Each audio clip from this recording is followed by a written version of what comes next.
औज़ुबिल्लाहि मिनश्शैतानिर्रजीम बिस्मिल्लाहिर्रहमानिर्रहीम। अल्लाहु अकबर, सुबहानल्लाह, अल्हम्दुलिल्लाह, अस्तगफिरुल्लाह, अस्सलातु वस्सलाम अलैका या रसूलल्लाह व अला आलिका व अस्हाबिका या हबीबल्लाह। नाज़रीन, आज की वीडियो में हम आपको बड़ी ज़बरदस्त इंफॉर्मेशन देने जा रहे हैं। काश कि आपके पास वक्त हो और ये आप पूरी वीडियो देखें तो आपको अपने आप से भी और अपने पैदा करने वाले रब से भी मोहब्बत हो जाएगी और आपको सेहतमंद ज़िंदगी भर खूबसूरत और सेहतमंद रहने की बहुत सारी टिप्स भी मिल जाएंगी इसी वीडियो के अंदर। बहुत समझ लें कि बहुत बड़ी इन्फॉर्मेशन वाली वीडियो है।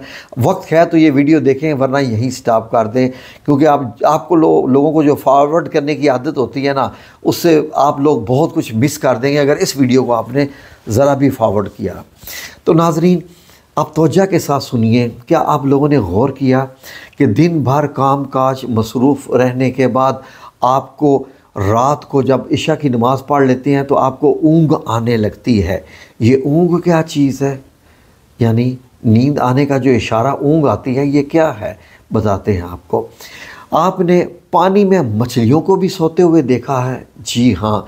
पौधों को भी देखा जिनके पत्ते और फूल दिन की रोशनी में खुल जाते हैं, रात की रोशनी में बंद हो जाते हैं, और पौधों ने भी अपने काम तकसीम किए हुए हैं। उड़ने वाले परिंदे भी दरख्तों पे बैठे बैठे भी रात को सो जाते हैं। ये सारा निज़ाम नींद और दिन और रात के बीच में चल रहा है। ये आखिरकार है क्या चीज़ है नाज़रीन? फॉर एग्ज़ाम्पल, हमारे तो हाथ में घड़ी है या हमारे मोबाइल में क्लॉक है तो हमने देख लिया, तो बाकी ये क्या चक्कर है? ये ऊँघ का आना क्या है? और ऊँघ का जिक्र तो रब्बे करीम ने कुरान पाक में किया। कहाँ किया? आयतल कुर्सी में किया, जब फरमाया ला ताख़ुज़ुहु सिनतुन वला नौम, कि उसको तो ना नींद आती है और ना ऊँघ आती है। यानी नींद का इशारा है ना, सो जाना। ऊँघ का मतलब होता है सो जाने के लिए जो हालत होती है उसको कहते हैं। ये ऊँघ होती क्या चीज़ है नाज़रीन? बेसिकली जिस तरीके से अल्लाह रब्बुल इज़्ज़त ने सूरज और चाँद के आने जाने को क्लॉक बनाया हुआ है इंसान का। बेसिकली अगर मैं आसान लफ्ज़ों में आपको बता दूं तो सूरज कुदरती घड़ी है, क्लॉक है। जिस तरीके से सुइयां मूव करती हैं, ये घड़ी मूव करती है। सूरज जैसे सूरज निकल आता है तो घड़ी का इशारा होता है कि अब तुम्हारे काम करने का वक्त है, और जब सूरज ग़ुरूब हो जाता है तो उसका मतलब होता है कि अब तुम्हारे काम करने का वक्त ख़त्म हो गया है, अब तुम बस आराम करो। क्योंकि अल्लाह रब्बुल इज़्ज़त ने सूरा ar-Rum 30 नंबर जो सूरा रूम है उसकी 23 नंबर 23 नंबर आयत में क्या बताया? गौर से सुनिए तर्जुमा। और भी इसकी कुदरत की निशानी तुम्हारी रातों और दिन की नींद में है, और इसके फजल यानी रोज़ी को तुम्हारा तलाश करना काम है। जो लोग कान लगाकर सुनने के आदी हैं उनके लिए बहुत निशानियाँ उसमें। जो लोग कान लगाकर सुनते हैं, कान लगाकर, लगाइए अपने कान इस वीडियो के साथ जो मैं आपको बता रहा हूँ, और देखें फिर आज आपको क्या क्या निशानियाँ मिलती हैं। आपको एक ज़बरदस्त हम सिस्टम से इंट्रोड्यूस करवा रहे हैं जो शायद आप लोगों को ना पता हो।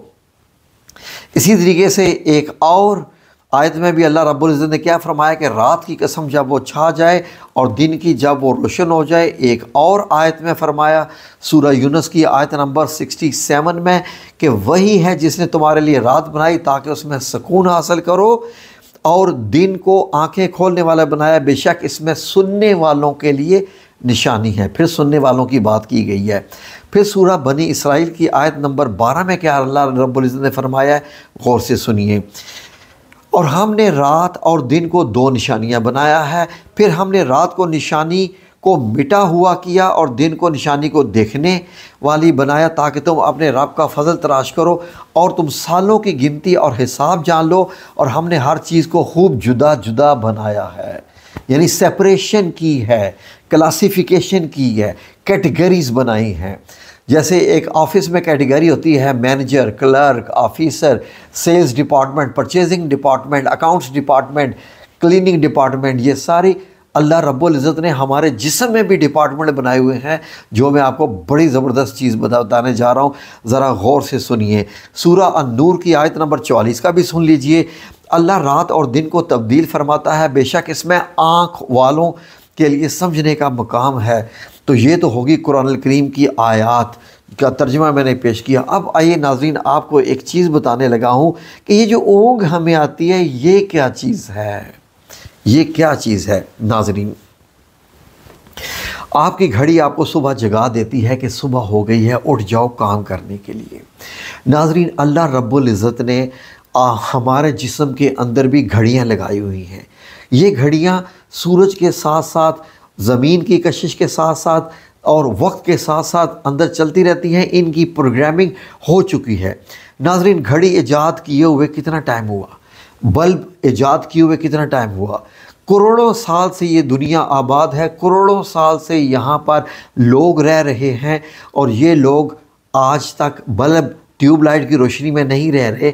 आज तक इंसान लकड़ी जलाता आया है और लकड़ी जलाता हुआ है। लकड़ी भी रात को आग सेकने के लिए या गोश्त पकाने के लिए इस्तेमाल होती थी, क्योंकि इंसान को मालूम था आज तक करोड़ों साल से इंसान को एक ही टाइम पे जो है वो चलता हुआ है कि दिन काम करने के लिए है, रात सोने के लिए है। जब से इंसान ने इस रोशनी को ईजाद कर लिया है, इसने हमारी ज़िंदगियों को भी बर्बाद करके रख दिया है। रोशनियों ने नहीं, हमारे अपने मतलब यह है कि गलत टाइमिंग की वजह से। रोशनी तो चाहिए होती है, इसी रोशनी की वजह से हमें, लेकिन हमने क्या किया कि हमने रात को दिन और दिन को रात बना दिया। वहाँ पर आकर हमने गलती कर दी। नाज़रीन, हमारे जिस्म के अंदर एक सिस्टम है जिसको साइंसदान यानी मेडिकल साइंस में सर्केडियन रिदम कहते हैं। यह रिदम क्या होता है, ताल होती है, ताल, स्टेप्स।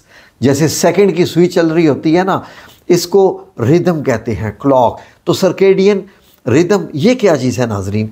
नाज़रीन, हमारे जिस्म के अंदर वो सारे के सारे काम जो कि ख़ुद ब खुद हो रहे होते हैं, हम तो कुछ भी नहीं कर रहे। हमने तो क्या किया कि एक चीज़ उठा के हाथ से रखी और ये रखा। सांस हम नहीं ले रहे, दिल की धड़कन को हम नहीं धड़का रहे, ठीक है जी। खाने को हाज़म हम नहीं कर पा रहे, मैदे की क्लीनिंग या मैदे के अंदर डाइजेशन हम नहीं कर पा रहे, गुर्दे हमारे खून साफ़ करते हैं वो हम नहीं कर पा रहे, दिमाग के अंदर जो सारा सिस्टम होता है और जो सारा चल रहा होता है वो हम नहीं कर पा रहे होते।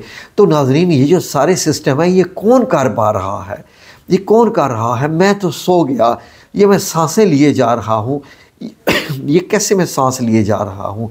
कौन सी चीज़ है जो मेरी इस तमाम चीज़ों को चलाए जा रही है, जबकि मैं तो सो चुका हूँ। सोया मुर्दा बराबर है। अल्लाह रब्बुल इज़्ज़त ने कुरान पाक में फरमाया कि जब तुम सो जाते हो तो हम तुम्हारी रूह निकाल लेते हैं और जिनको ज़िंदा रहना होता है उनमें वापस लौटा देते हैं। कौन है जो ये सारे मेरे सिस्टम को चला रहा है? नाज़रीन, गौर से सुनिए। मुझे एक बच्ची ने कहा कि अंकल, मेरा रंग काला होता जा रहा है, सांवला होता जा रहा है, जिल्द ख़राब होती जा रही है, मैं क्या करूं?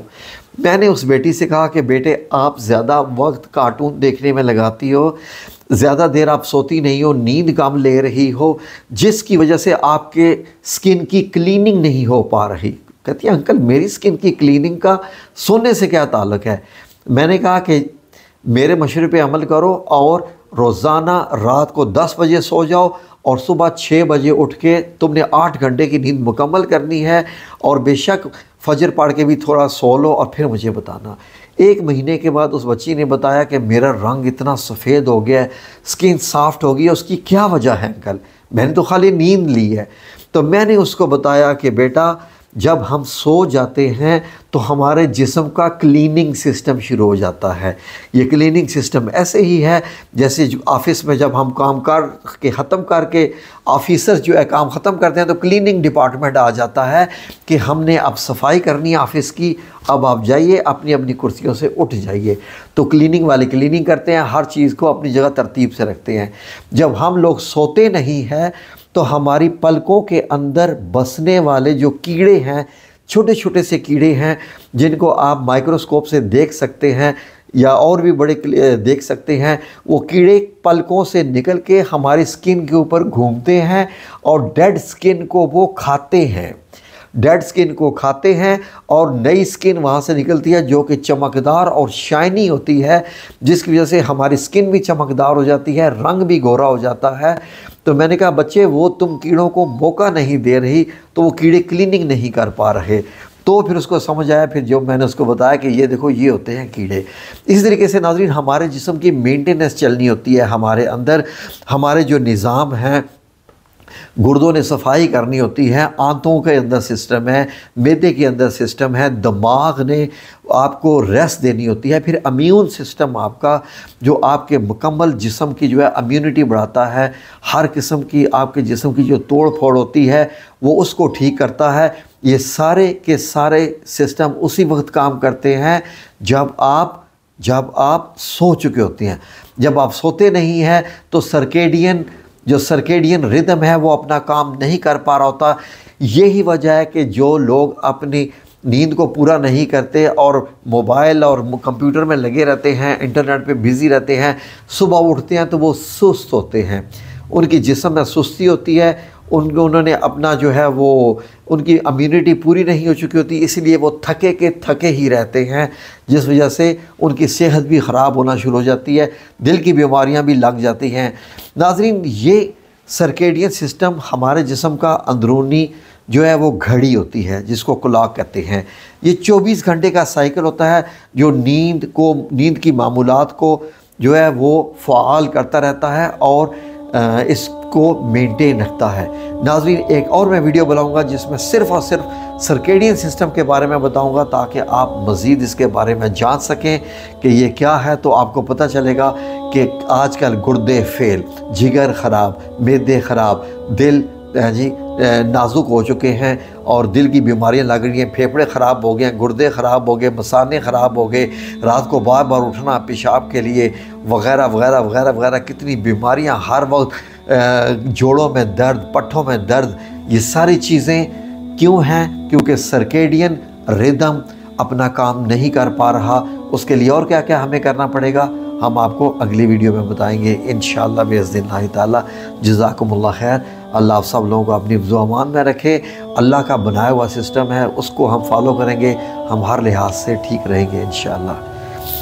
अल्लाह आपको अपनी हिफ्ज़-ओ अमान में रखे। आमीन या रब्बुल आलमीन।